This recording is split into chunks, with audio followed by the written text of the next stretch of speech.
Welcome to episode 2 of the Funny Story Podcast. As always, I'm your host, comedian Chris Diorio.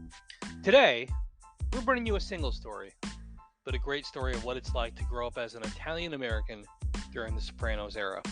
As promised on our last episode, I'll be carrying the first couple episodes myself, trying to set the tone for what I want this show to be. Now, those of you who are listening, as always, we appreciate your patronage of this tremendous show. We encourage you, send in your own shows to thefunnystorypodcast@gmail.com.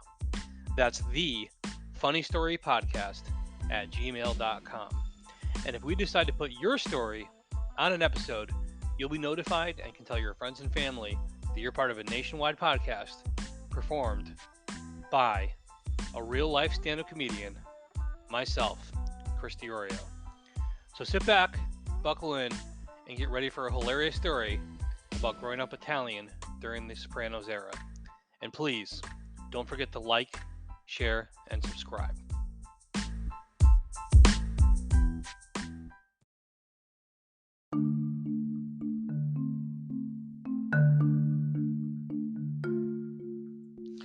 Thank you for tuning in to the Funny Story Podcast.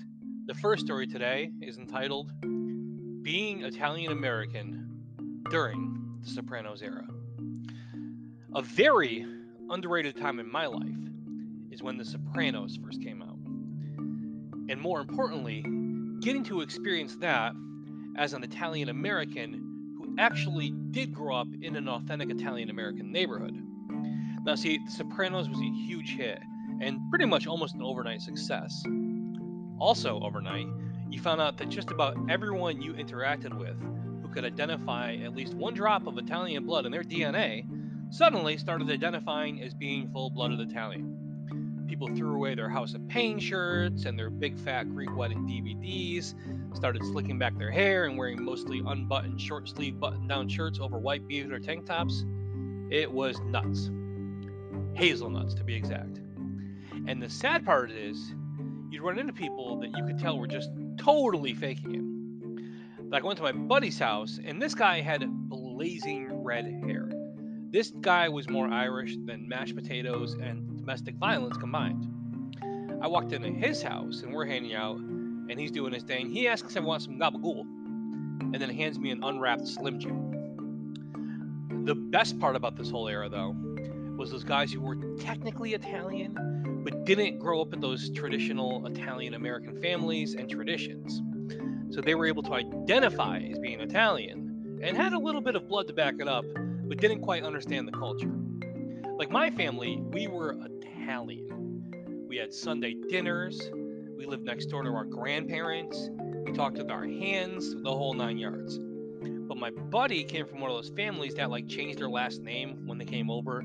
Like it used to be something like Fra Diavolo, and now it's Smith. Well, one night we all went together to go to a benefit dinner for the Special Olympics at the Italian American Club in the city I grew up in. Now, this place is constantly packed of old school Italians that grew up in this traditional Italian neighborhood.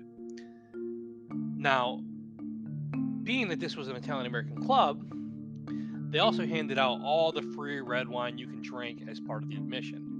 And me and my buddy got absolutely hammered off of red wine. Now, being the kind of gentlemen we are, we can't just not mess with each other.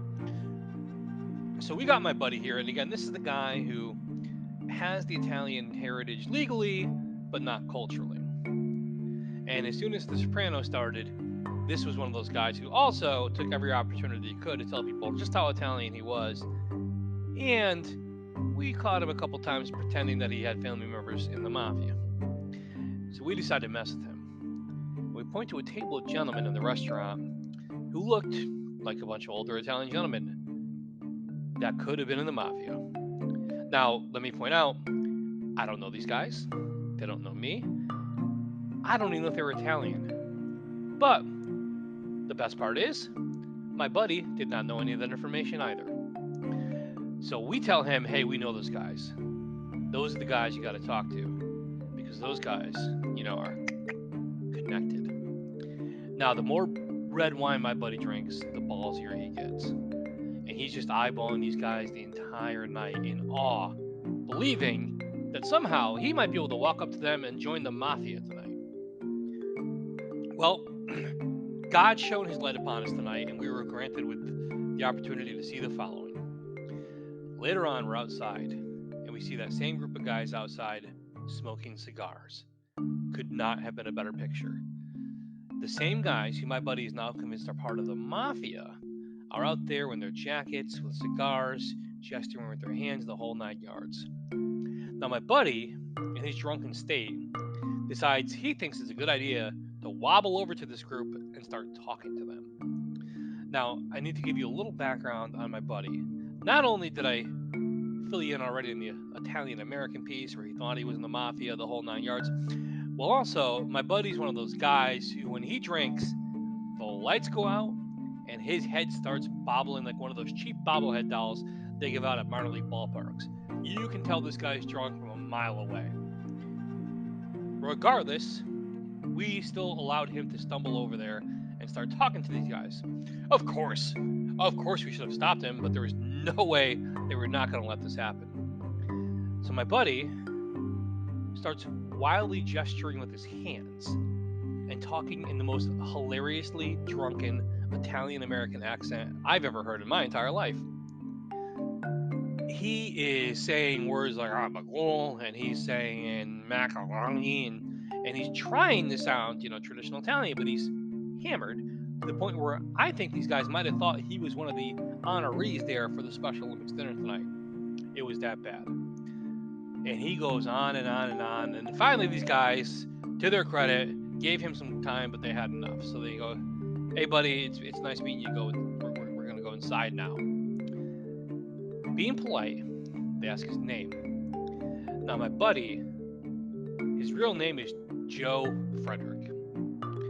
And they go, "What's your name, my friend?" And he goes, "Giuseppe." Now, again, it did not come out that clear, but what he said was Giuseppe. More like what he tried to say was Giuseppe. But what came out was Giuseppe. And they go, "Nice to meet you, Giuseppe. What's your last name?" And he goes, "Fra Diavolo," thinking that the Italian dish, Fra Diavolo, was also going to be his last name. Now, these guys, one, they have no idea that my buddy thinks they're in the mafia. So why would a grown man walk up to 3 to 5 random older Italian American gentlemen and lie about their name for no good reason? So they don't call him out on any of this crap, which makes it even better. So they go, "Nice to meet you, Giuseppe." Now here's the icing on the cake. The guy goes to shake my buddy's hand. My buddy aggressively slaps his hand aside, pulls him into his chest, and kisses him on both cheeks. Now, when I say kisses him, I don't mean like smooches him on each cheek like a couple guys who are meeting each other for coffee in Europe.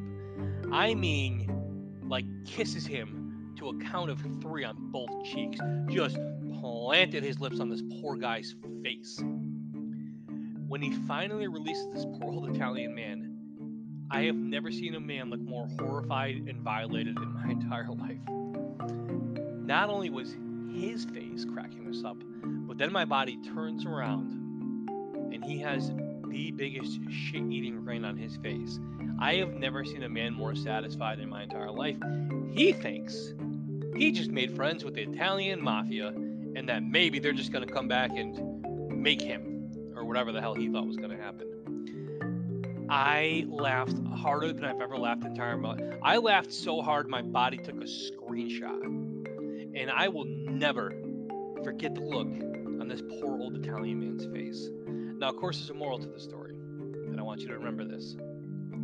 If you ever find yourself watching Peaky Blinders with your Irish friends, keep them away from the bartenders. This has been the story of growing up as an Italian American during the Sopranos era.